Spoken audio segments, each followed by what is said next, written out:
What's going on? I'm Scott from Konig, and we just had a new intro, which threw me off completely. How are you? Nice to see you back here. No sorry countdown or anything. Yeah, sorry we're a few minutes late. I've had a busy morning, and I had to go to the bathroom. So that's the truth. There you go. Nothing but transparency here. Listen, before we get into our guest, which is going to be a good one, if you're coming over from the live, I appreciate you for actually tuning in. That subscribe button is free. All you have to do is click it. New piece Exercise those finger muscles a little bit, just whatever you need to do. We're coming out with a new piece of content on Friday, and in addition to that, we had a piece of content last Friday. You see the theme here? It happens every Friday. We put out a new piece of content, and podcasts come along as well. So let's get right into it because we already we're on location with. On location. Going live to Sonoma Raceway. We're on location with Faruk Kugay. What's up, guys? What's happening, man? Oh, it's a beautiful day out here in Sonoma. We're about to do Sonoma drift, so popped up to the top of turn 7 to show you guys a little view of what we're experiencing, and that's going awesome. So, are you guys back at full capacity for events? We are. Yeah. Luckily, June 15th, coronavirus officially ended, right? That was the elected date for coronavirus. That was the elected date from Emperor Newsom, and it's we're giving ride-alongs. We're having a blast. It's drag racing and drifting happens at the same time, and everybody was just ready to get back out here. Yeah, and so it's been pretty awesome for the past few weeks. Man, that's crazy. So, What time do you guys do your event? We start off the wind a little bit because I thought it'd be a great idea to show you guys a view, and then realize that coming live from Twister. Probably have a wind farm up here. So we start off. Gates open at 2:30. We start off at 4. Track goes hot at 4. We're on the road course between 4 and 6. Yeah. So people can do 4th gear entries between 4 and 6, and then 7 to 10 we're in the paddock.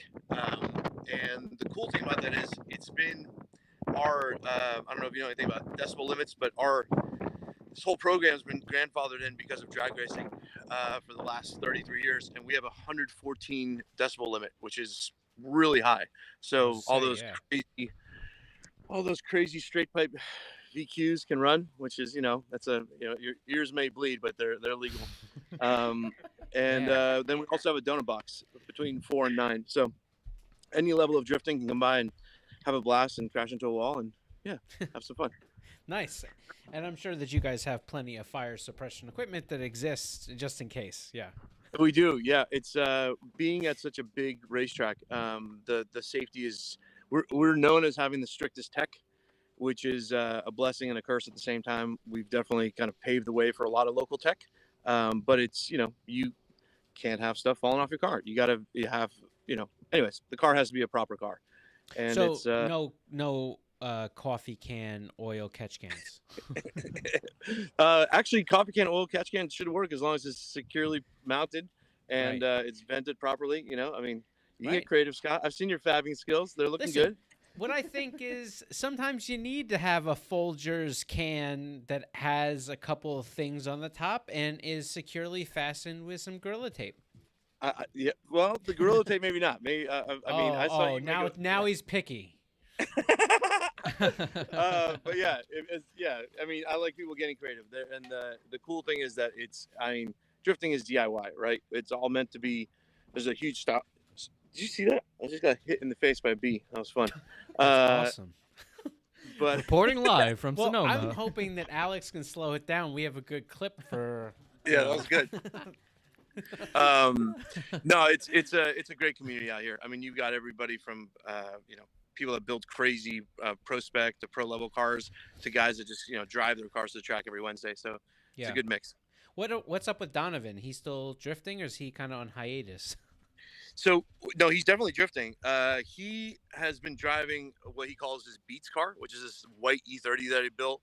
Has a California smog legal like M50 in it, which it's amazing that everybody's trying to do this where you create cars that are actually drivable rather than these rocket ships that we've been building for years. Yeah, I built one as well, and it's he drives every Wednesday. I mean, he's out here all the time and just having fun and just getting seat time. So Yeah, that's cool. And we were talking about Donovan Brockway, by the way. He was a Formula Pro 2 driver when Pro 2 existed.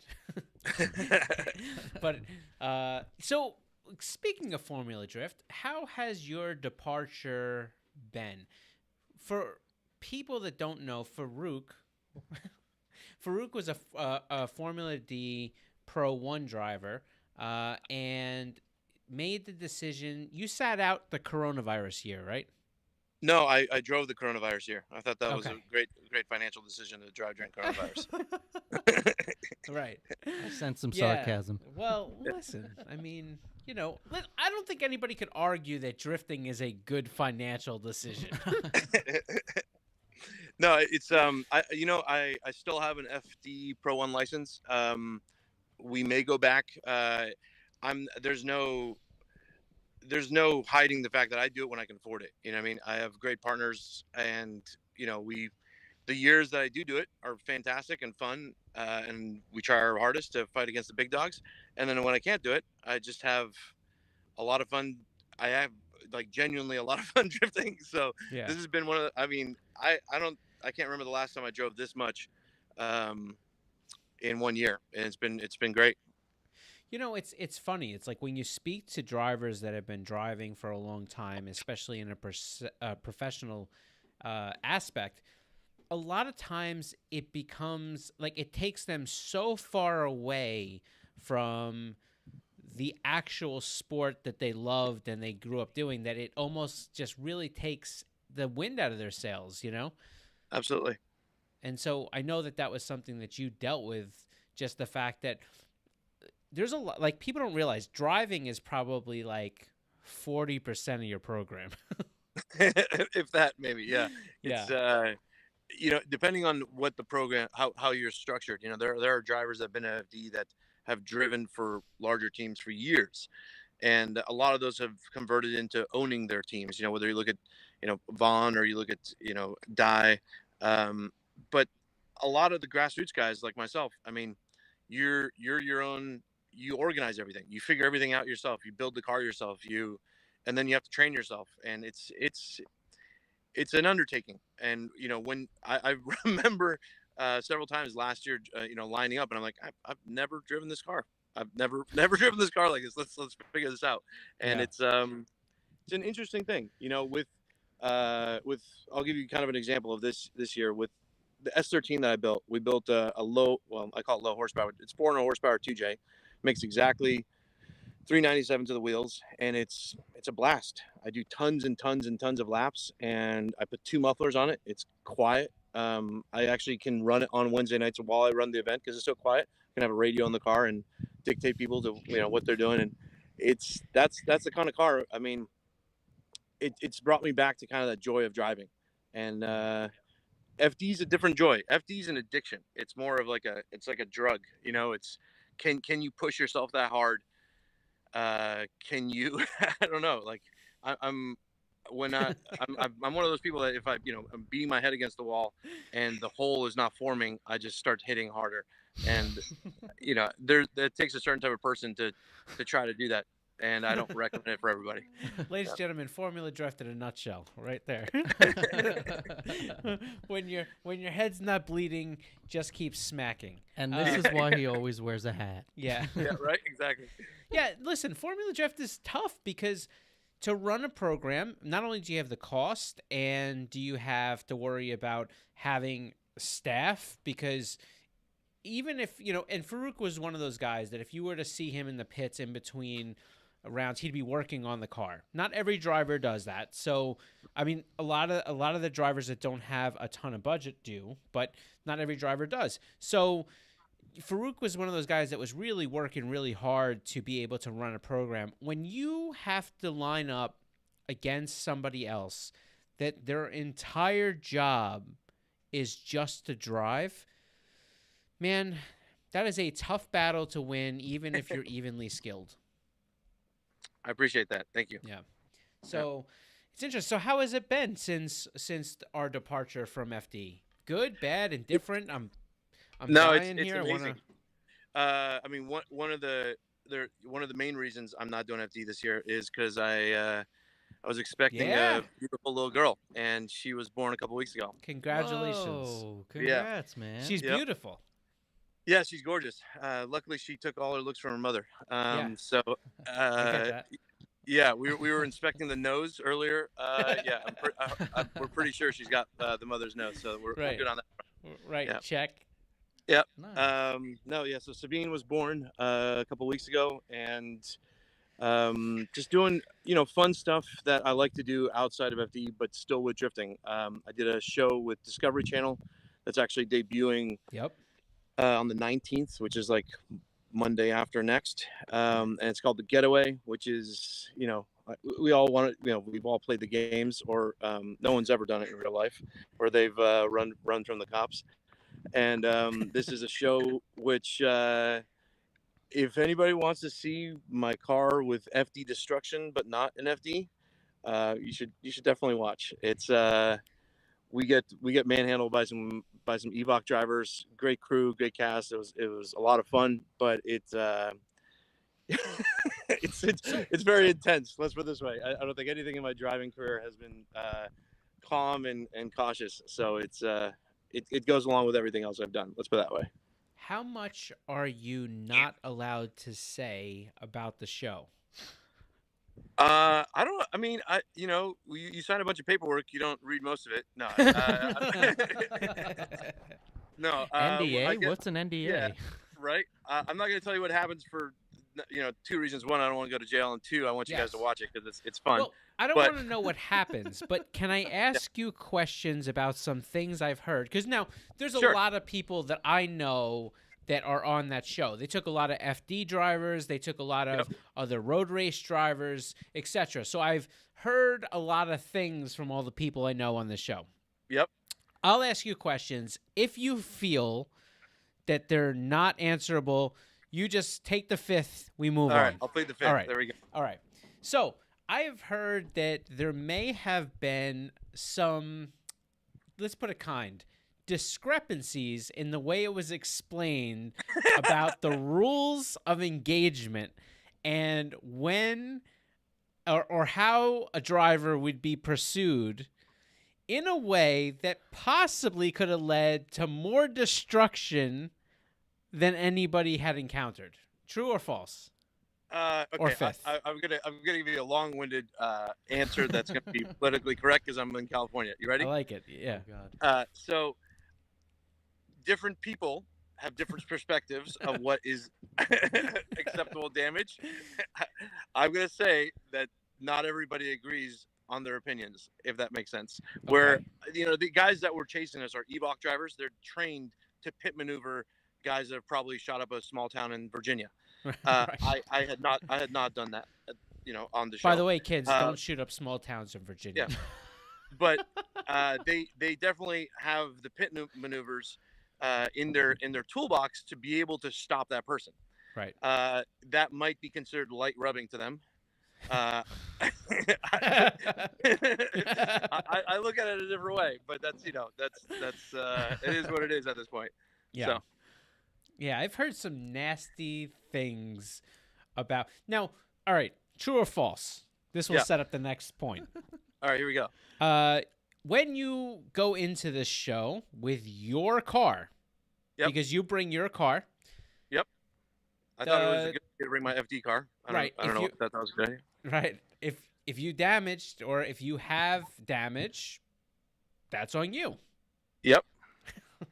Oh, That was a short God. answer, right? Yeah. That was a very short answer, which leads me to the fact that I've heard of some people having some significant damage, way more than they ever thought would be possible when the rules were explained to them of the contact that would be accepted or how they would be pursued, that led them to be very unsatisfied with the result that they got their car back with, like when they went home. So I'll give you this, right? So I'm not going to tell you what happened. I'm going to tell you what didn't happen. Right. You ready for this? Yes. Yeah. So my roof doesn't have any damage on it. Right. do you feel that maybe you were expecting a slightly different result from this? I so I'm gonna probably tell this story in longer format. So, but I'll tell you this: on the way there, there was a snowstorm in Texas. Of course. Yep. I was going down the 10, which goes down, Yep. and I got stuck with no gas available in a snowstorm. I had to go to an emergency relief shelter, and yeah, and then my trailer. I got back on the road. Trailer slid off the side of the road. Um, yeah. Long story short, by the time I got to the show, anything would have been less than what I've already gone through. Right. Yeah. Okay. So my God. expectations, I don't know, man. When you a lot of people ask me like how do you find this stuff, and usually, I mean, both HyperDrive and the show, they found me. And maybe it's because I'm smart enough to say yes or dumb enough to say yes. You pick your answer. Yeah. I love a good story, and I've done a lot of them in Europe before I moved back to the States. In like 2013, my buddies that I ran Drift All Stars with, we got ourselves stuck in countries and ran drift events where people didn't want us to run drift events, and it's about life experience, man. I think if you don't try things and if you don't do, while being as respectful as you can to other people, if you don't try silly things, you're never going to live life. So, Yeah, because this is not the first time you've been on a television show with your own car competing in a way that destruction was possible. yeah. So it's funny because in HyperDrive they actually didn't show all the stuff that went on, but Right.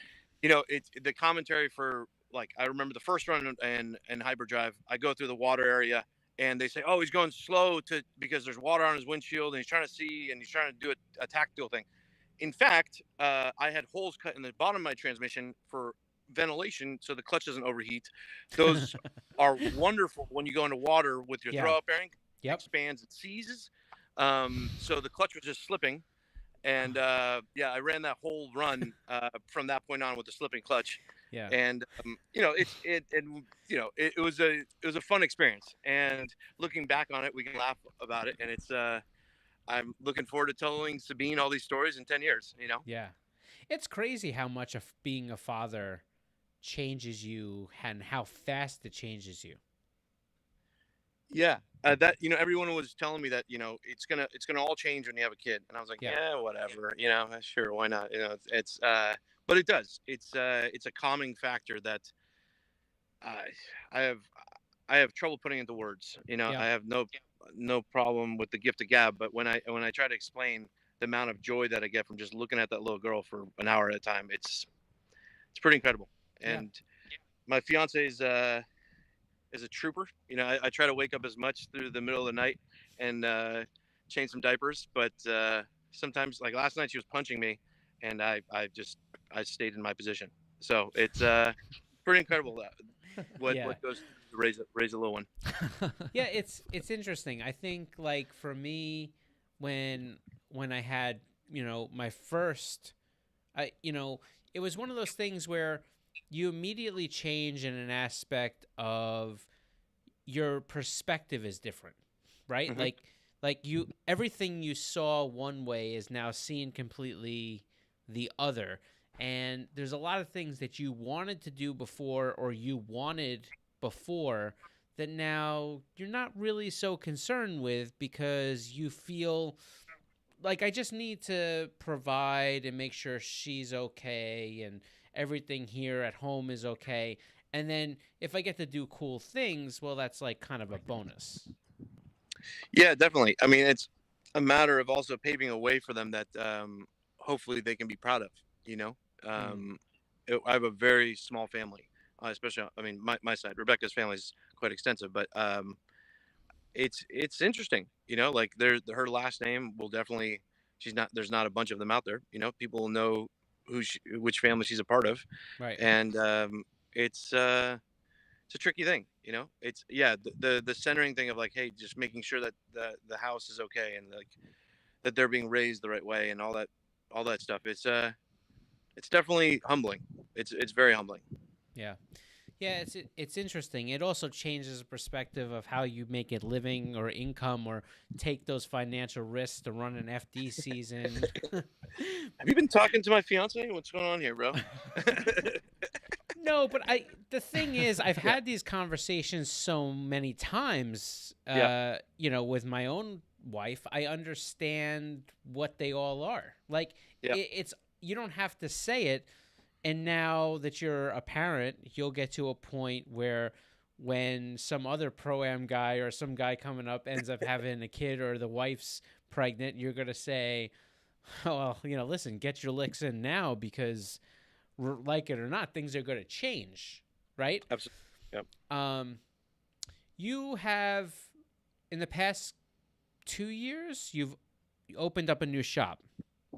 I have, yeah. So I was a partner at SGK Performance, right? And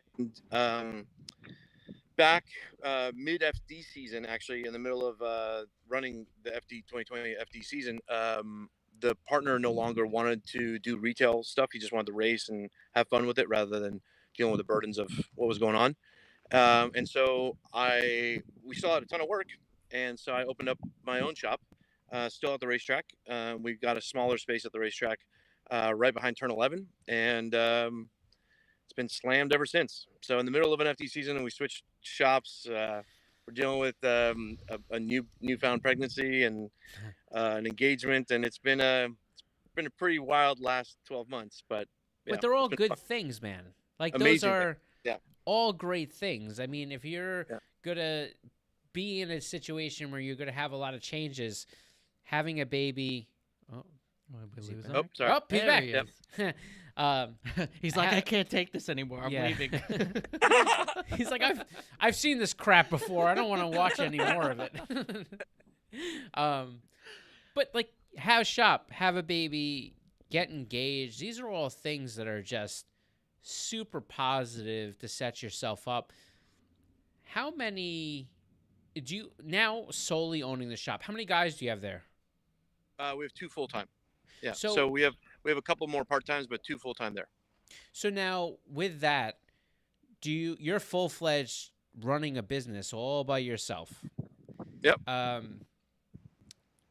Rewarding, still liking it, struggling with it. I mean, it's a tough gig. It's a tough gig. It's amazingly rewarding. And our clients are, I guess there's a lot of shops that BS people, you know what I mean? And whether we know exactly how to do something or whether we are still learning how to do something, I'm completely forthcoming with customers with that. And I think that's a breath of fresh air for people,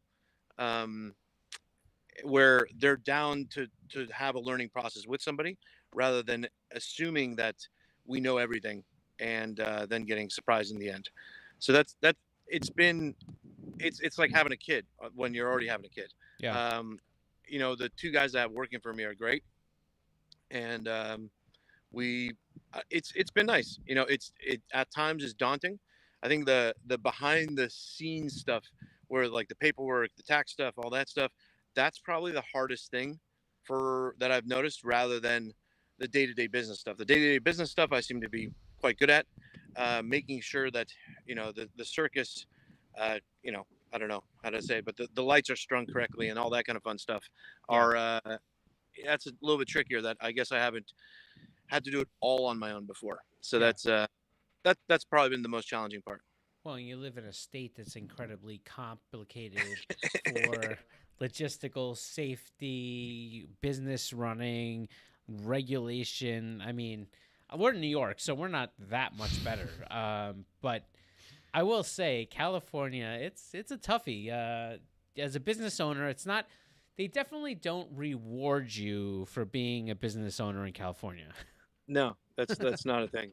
They're yeah.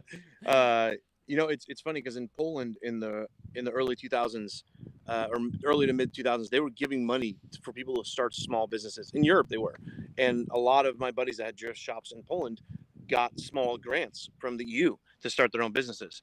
And it's you compare that with what we're going through here, and it's night and day. With the amount of hurdles they have to jump through, and just luckily, very, very luckily, I'm at the racetrack, which also helps in many, many ways. Oh As yeah, far as noises and a whole bunch yeah. of different aspects. Yeah, Plus, being around like-minded folk. Yeah, noise is one thing, but if you're pulling in a trailer, no one's complaining at you.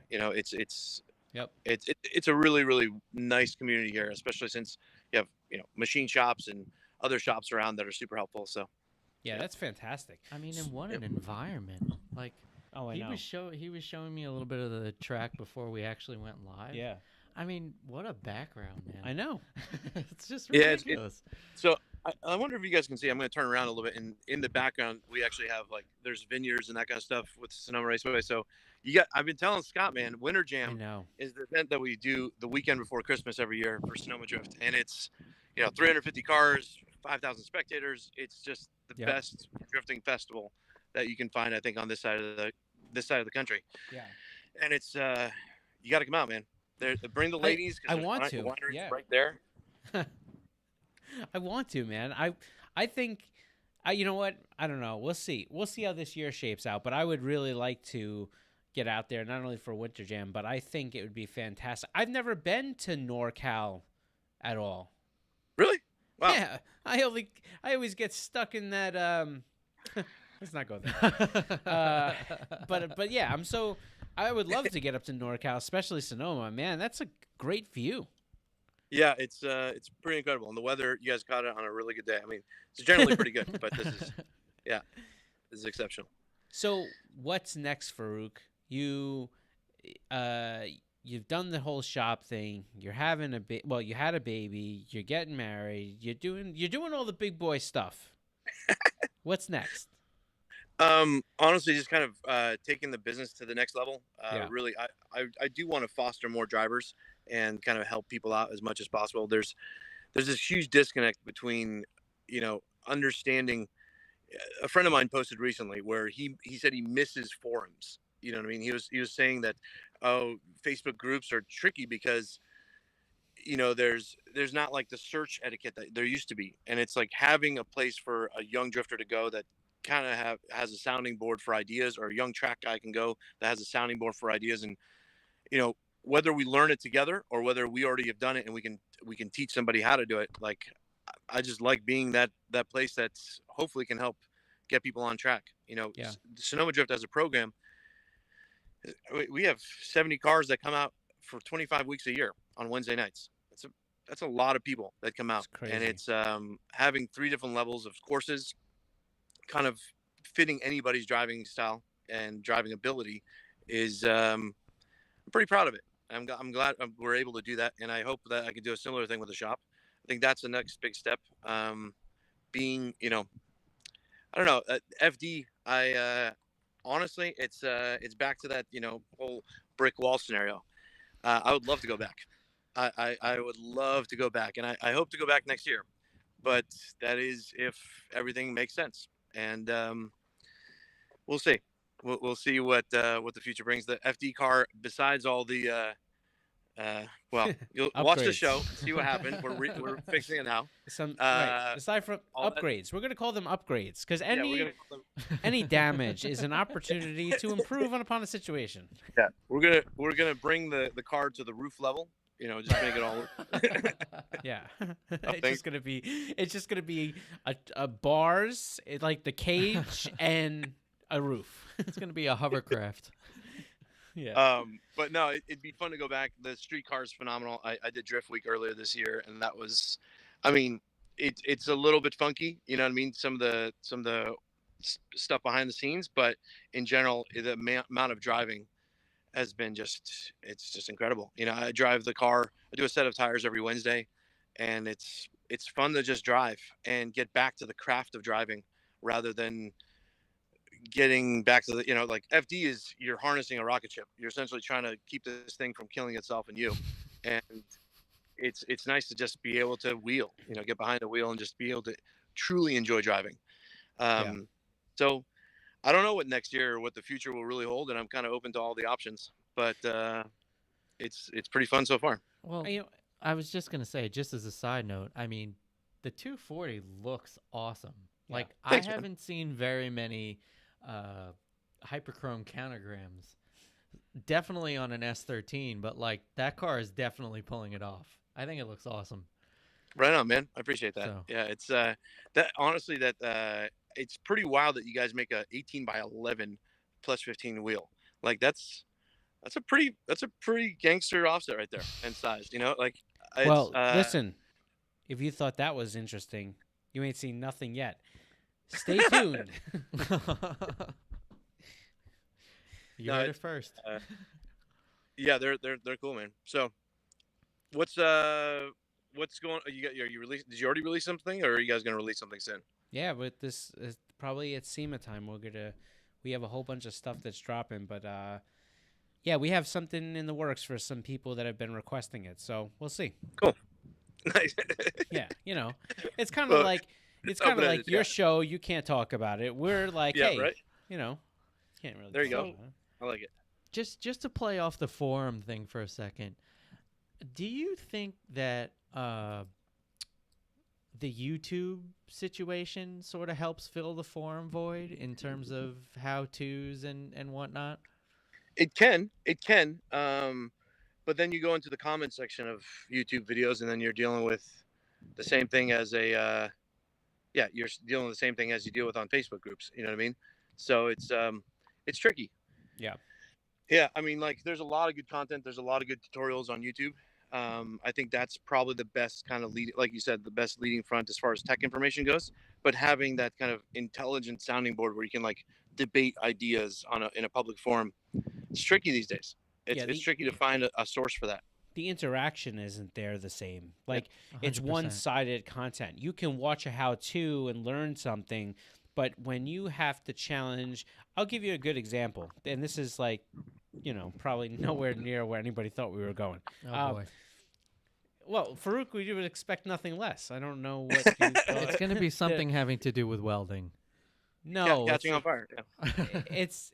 It's a sidestep from welding. But so I wanted to put an oil catch can in my car. Right.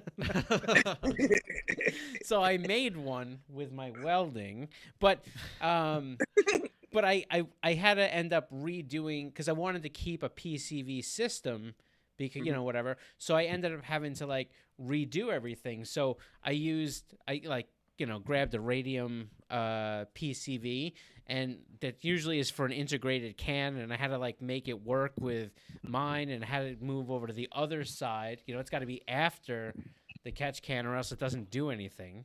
So anyhow, what I'm saying is that there's a lot of things when you start playing with things, if you don't understand the concept, if you didn't know the difference, not having the ability to log into a forum and say, hey, what happens if I move the PCV valve over here? Like, you don't have that feedback from somebody that knows. You got to guess. Yep. Yeah. I get it. Yeah. It's we'll see what happens in the automotive industry in the next 10 years. I mean, that you kind of harping on a fact that also goes back to people aren't really being trained as mechanics anymore. That's the amount of DIY people that we have is amazing, but having that kind of classically trained mechanic that knows how to read the burn on a spark plug, stuff like that, it's like it's getting to be a lost art. No, it's 100% true. I mean, what we're talking about here is the difference between being able to assemble, build, put together, and diagnose. See, like, you lost that art of diagnostics, and that's what really lacks. And that's why when you go to an automotive repair shop and they hand you this lofty bill, and at the end of the day, it was really just something as simple as a clogged cat. But they changed every oxygen sensor in the car. They changed, fuel injectors. They changed. I mean, it's because they were guessing. They're like, oh, we'll just change everything. Yep. So just throw parts at it. Yep. Yeah, that's crazy. So, yeah, no, I agree. I think the next 5 years are going to be really volatile for the automotive industry between the RPM Act fight that's going on with SEMA and the EPA. I think that with technology changing and EV becoming more prominent, and what looks to be the the EPA essentially wanting to make the internal combustion engine a relic, just push it down the pike. I think that there's a lot of fighting in to do, and it's sad for automotive enthusiasts, but adapt, I guess. Yeah, I think adapt is one of the key words there. I think a lot of people aren't looking for solutions. They're either fighting the law and not trying to find a way around it or a way through it. Yeah. Like for instance, like we're building right now, we're building an E30 with an F20 in it, with a S2000 motor, and we're trying to make that thing carb legal. My S13, actually, we have the stock USDM turbos for it. We ported the back of the head for the EGR system, and we're going to try to get that carb legalized as well. And if people create more constrictive rules, you can play by them. Yeah. And, until they pretty much tell us that we absolutely can't have internal combustion engines. I think we just have to get a little bit more creative with it. No, I agree with that, but I'll tell you, I'll take that sentiment one step further. I think the idea of putting regulation or restriction on something isn't really the problem, because like you said, you can make systems function and function well. I'll even go one, but here's where my big disconnect, and maybe you'll appreciate, maybe we're getting too far off topic, but when you put in the EPA is fighting against something that they don't have any knowledge of what they're fighting against. When you 100%. say to someone you can't put an aftermarket ECU in a car because of the threat it poses to the environment, that's ridiculous. Because let me tell you something. You can make a car way more efficient with the better technology that exists on an early 90s, late 80s, even early 2000 car with the control that we now have and the technology that's available in a standalone ECU versus the car the way it originally came.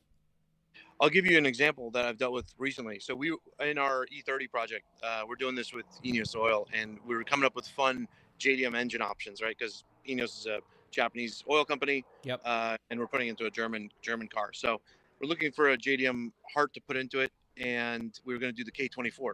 I called the referee. I have 2 1-hour-long conversations with the referee about what's called an engine change law that's dictated by the BAR, which is the Bureau of Automotive Repair. They say that you can actually change intake and exhaust manifolds as long as the functionality didn't change, right? Which that's very, very reasonable, right? Right. So on the rep, because intake and air flow, it all makes sense. Sure. If your car, the E30 essentially has to then become smog-wise a TSX, has to have the exhaust gases and functionality smog-wise of a TSX. Right. So I'm talking to the referee, and I say, hey, all I need to do is I need to cut a slit in the cat or right before the cat and turn it so that I can get the cat to face the right direction. Otherwise, the cat ends up in the left wheel. Left front wheel. And the minute you cut it and turn it, it becomes illegal. And I'm like, okay, so the law actually doesn't say that. You're either not reading the law or you don't know what functionality means. And we go back and forth on this, and he's like, if you touch it, it's illegal. And I'm like, well, it's not true. I don't know how to tell you that I don't want to tell you your job, but I'm telling you your job. And we go back and forth and back and forth. And in the end, we ended up putting an F20 in because I really wanted to do the swap from transverse to longitudinal, and they pretty much made it impossible for no reason other than they are not trained on the law, and they don't actually understand the reasoning of the law. So hopefully that referee's not listening to this podcast and he passes my F20. But it's a tricky world we're living in, and unfortunately that there's no incentive for the people on the EPA side to be trained as to, like what you said, like, can an aftermarket ECU, as long as you pass the sniffer, and like why is that illegal? That doesn't make any sense. You know what I mean? That actually, as long as you can have, just like you have smog referees, you can have tuners that will do carb legal tunes, and lock them, you know what I mean, so that they're not being tampered with.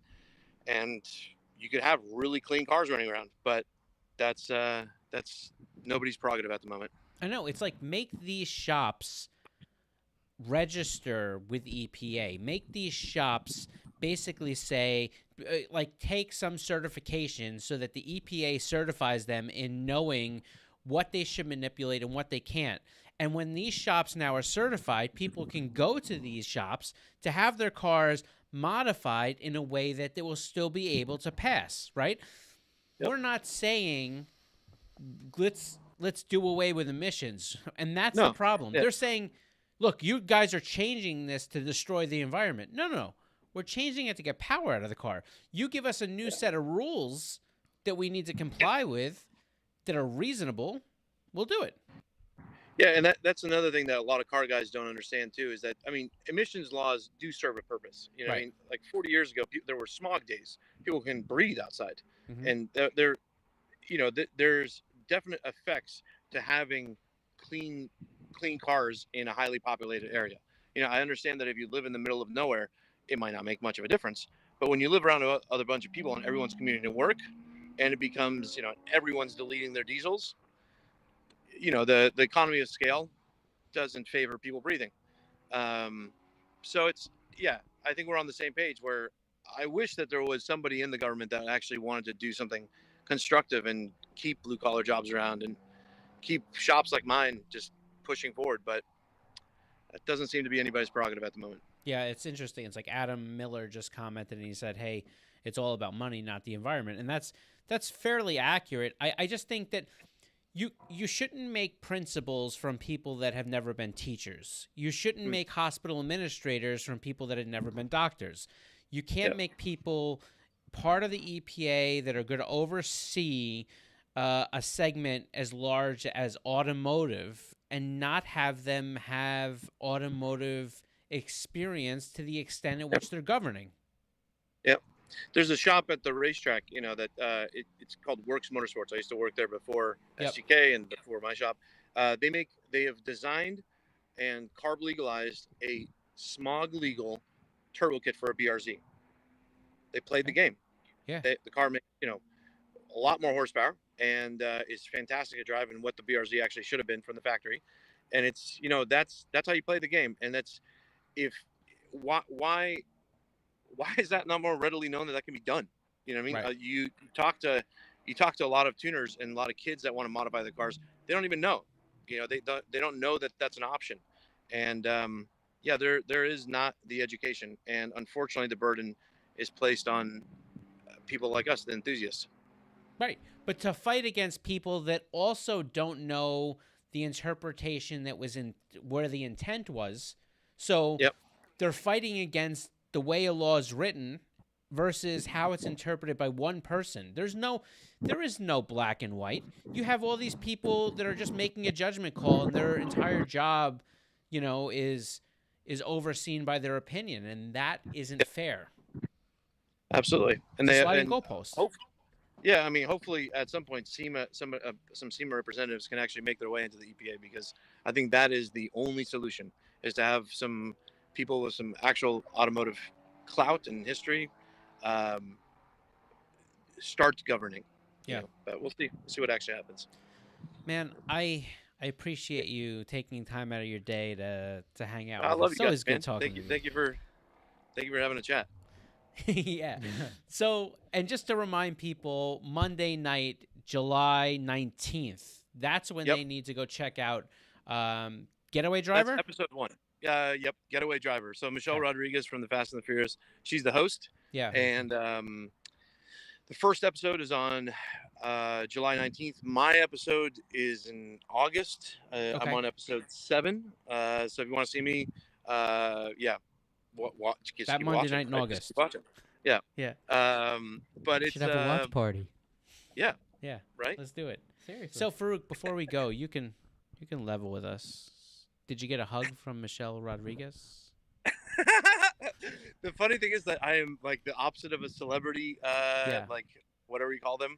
Right. And they said, "Oh yeah, Michelle Rodriguez is the host." And it took me a second. I was like, Who? I don't know if I know. I don't know who that is. And then I saw her, and then all of a sudden I was like, oh, okay, now that makes sense. Right. But they were so yeah. It's I mean she's a sweetheart, and it's nice that she's such an enthusiast. Right. But yeah. So my car made 935 to the wheels, Right.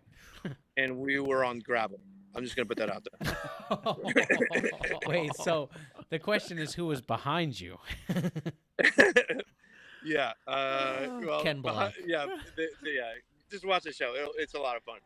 Oh my God. Okay, but real quick before we go, you didn't answer my question. Did you get a hug? No. Okay. All right. All right. Listen, Yeah. Congratulations on the baby. I hope that Thank you very much. I hope hopefully in a few months I can get out there and meet the baby in person. That would be fun. I'd love that. That would be So- amazing. I don't know if my fiance will let me bring her to SEMA, but I'll see you guys. No, at SEMA. yeah, don't bring her to SEMA. I don't want to go to SEMA. Like, don't bring her to SEMA. But Oh my God. maybe we'll get out to Winter Jam and then we can come Baby meet the SEMA, the baby. SEMA car, right? That's Cool. right. All right, man. We'll catch up with you later. Thanks for doing it. Yep. Thanks, guys. All right, it take easy. care. Bye. So that was it, man. I mean, listen, I think hanging out with Faruk is always a good time. And I think that listen, I enjoyed that one. Yeah, I did too. I think we covered a lot of different topics that we didn't think we would go through. And I think that the other thing about it is that there's a lot of good information in there. We kind of touched on a bunch of stuff. So that's cool. I would like to get out the Hyperfest. Winter Jam, whatever. Jam. Sorry. I already butchered Wrong the name. one. No. Winter Jam is such a cool event that they run up in Sonoma, and Faruk has been really behind it for so many years, and they bring a lot of drift cars out. It's a huge spectator. They have the facility for it, and the best part about all of it is that this event has just gotten bigger and bigger, and it's a great event, and I hope to get up there. I've never really been up to NorCal, besides sitting in an airport. I've done layovers there. You know what I mean? That's Anyhow, unfortunate. it is unfortunate. So that's the plan. Maybe this year we'll be up in Sonoma right around Christmas time. I think it's a bad time to go, but Probably. but I venture to say that we may try. So that's it. Thanks for hanging out with us. We appreciate everybody for tuning in. Make sure you click that like button and subscribe button. We're counting on you. We need it. Let's do it. And stay tuned for some more giveaway information that could be coming in only weeks, I believe. But if you're not subscribed, you won't know. You won't know. So that's it. We will catch you back here next Wednesday. Make sure you check out the piece of content we're dropping on Friday. Take care of yourself. We'll catch you next week.